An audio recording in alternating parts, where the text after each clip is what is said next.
Konbanwa. Bom, aqui tá de noite. Se fosse de dia seria Ohayou gozaimasu. Ou à tarde, Konnichiwa. Como vocês estão? Vamos falar um pouquinho sobre Judô. Trouxe para vocês aqui 10 tópicos para nós falarmos sobre Judô hoje, sua história, sobre algumas informações importantes, coisas bem básicas, tá? Fiquem tranquilos.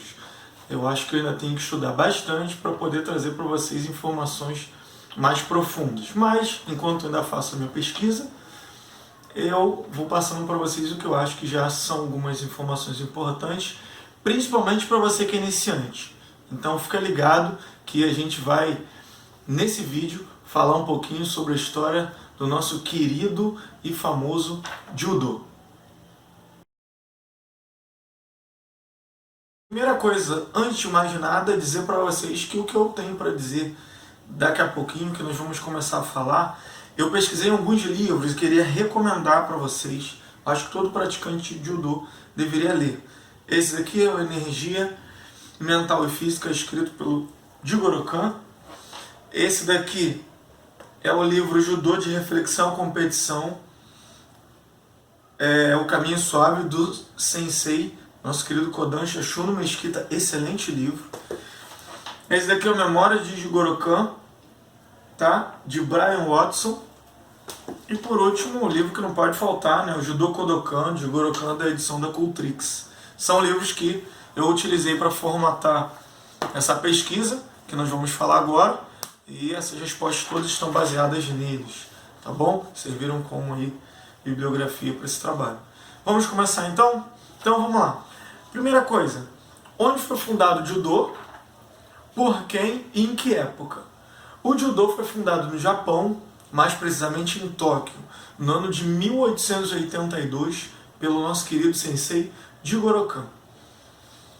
Segunda coisa, por que Jigoro Kan escolheu ser um educador? No livro Energia Mental e Física, tem até uma parte muito interessante que fala sobre isso, e no livro diz também que ele acreditava que a educação era a única coisa a qual um homem poderia devotar sua vida sem arrependimentos.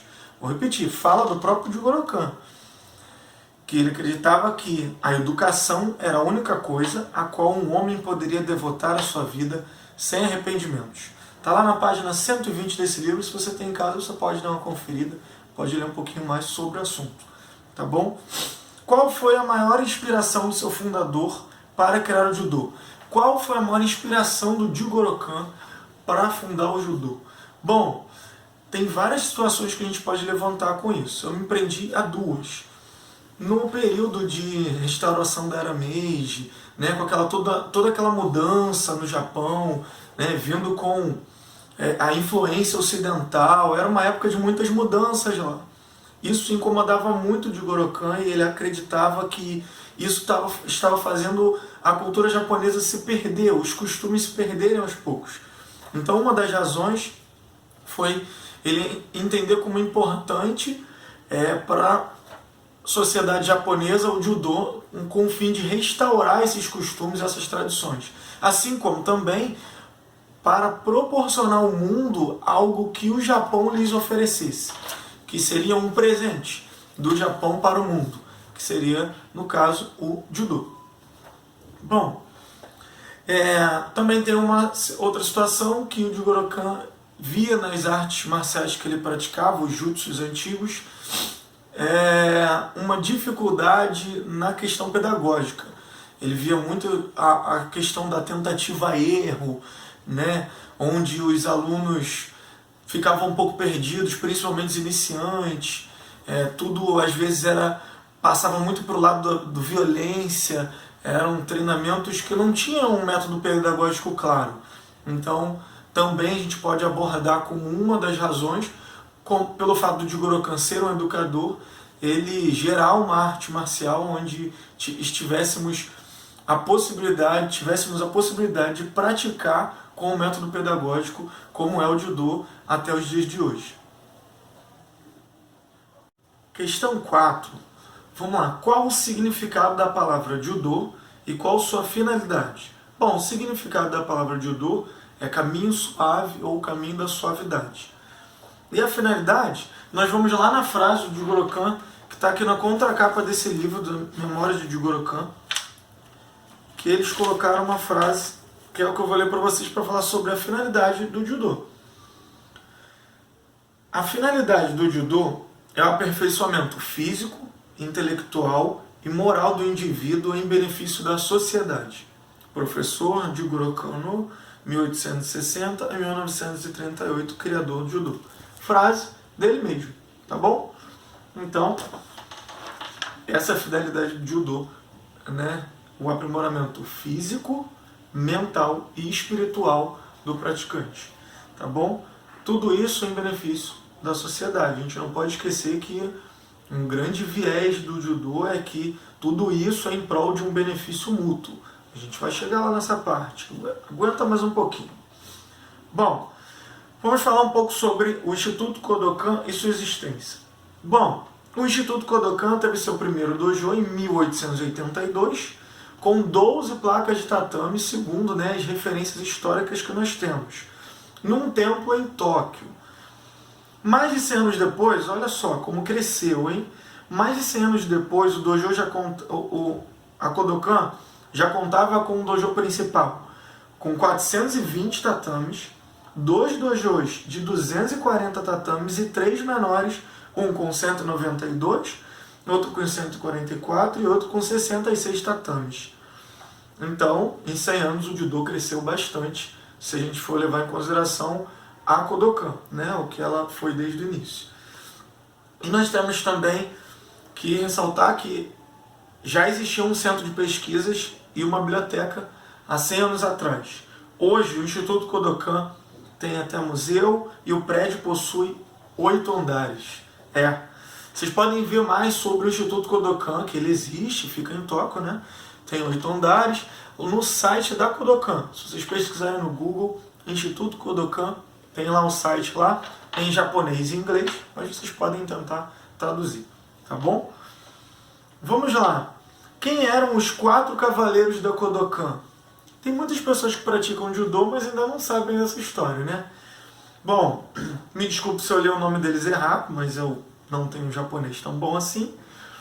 Mas os 4 cavaleiros eram Tomita Tsunejiro, Yokoyama Sakujiro, Yamashita Yoshikatsu e Shiro Saigo. O Shiro Saigo acho que é o mais famoso, porque nós já ouvimos falar dele até tanto pelas bibliografias que nós temos para consultar, como até filmes, né? Bom, eles eram conhecidos como os 4 cavaleiros celestiais da Kodokan, porque eles eram mestres que se destacavam não só nos combates, mas eles também auxiliaram a fixar as ideias de Jigoro Khan, né? Eles representaram muito bem a bandeira da Kodokan no tempo em que eles participaram do Instituto Kodokan em suas vidas, né? No livro do nosso querido Kodansha Shunryu Mesquita, ele fala sobre isso. Eu até peguei algumas referências de lá, tá bom? Vamos lá para a 7ª perguntinha, 7º tópico. A partir de quando o judô passou a ser um esporte olímpico?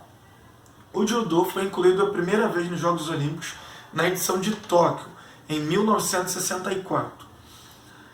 Na edição seguinte, no México, que foi em 1968, o judô não participou, mas na seguinte ele voltou às Olimpíadas e não saiu mais, tá bom?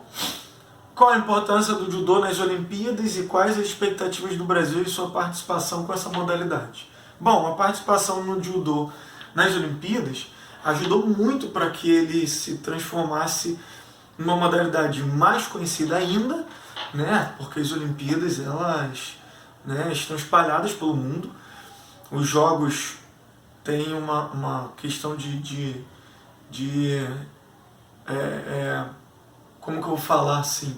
Uma questão de mídia, uma questão de informação, um alcance muito grande. Então imagina, uma modalidade quando ela se transforma em olímpica, ela alcança mais lugares do que ela já alcançava. Então acredito que isso fez até o judô chegar em lugares que ainda não tinha chegado. E até em lugares onde ele era praticado com uma ênfase menor, os países com certeza adotaram a política de investir mais, até porque eles tinham interesses em conquistar medalhas com esse esporte também nas Olimpíadas. Tá?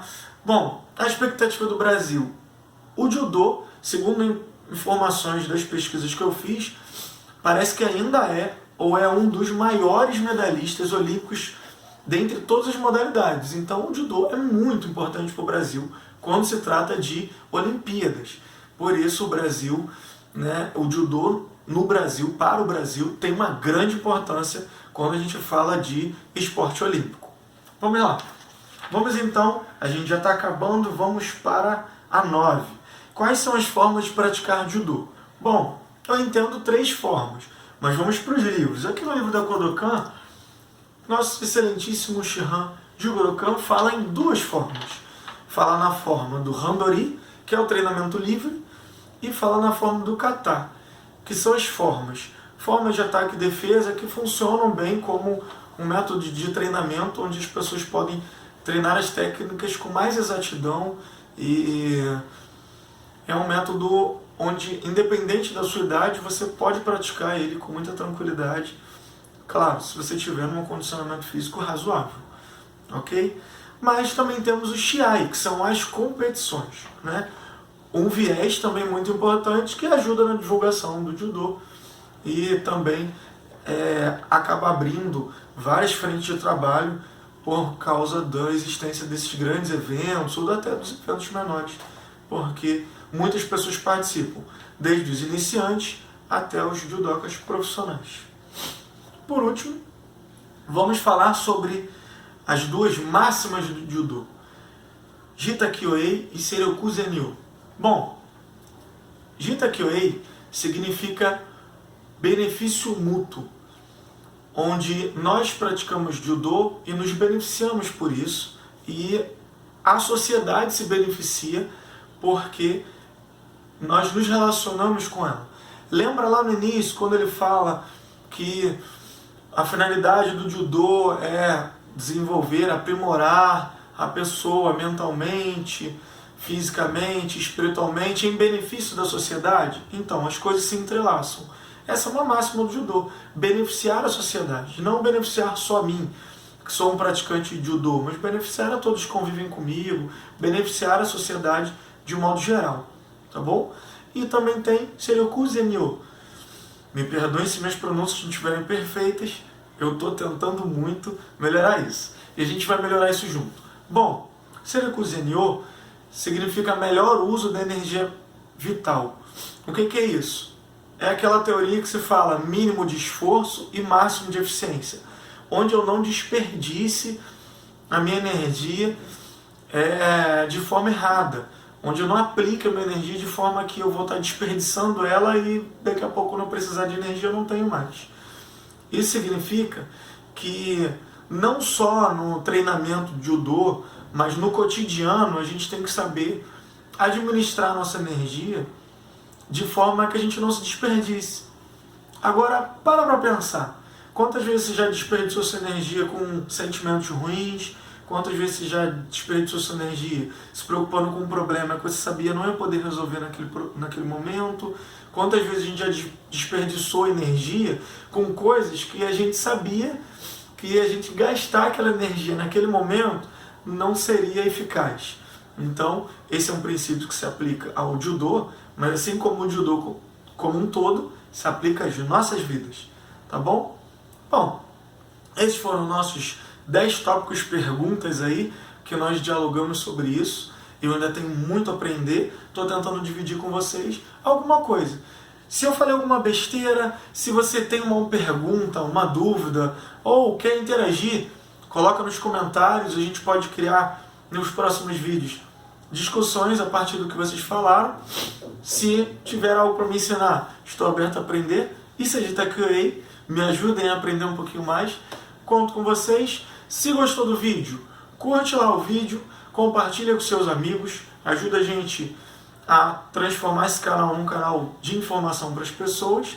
E também segue o nosso canal, tá bom? Segue o canal, porque sempre que a gente postar vídeos novos, você vai poder ter acesso, tá bom? Até mais, espero vocês. Jare! Até logo! Os!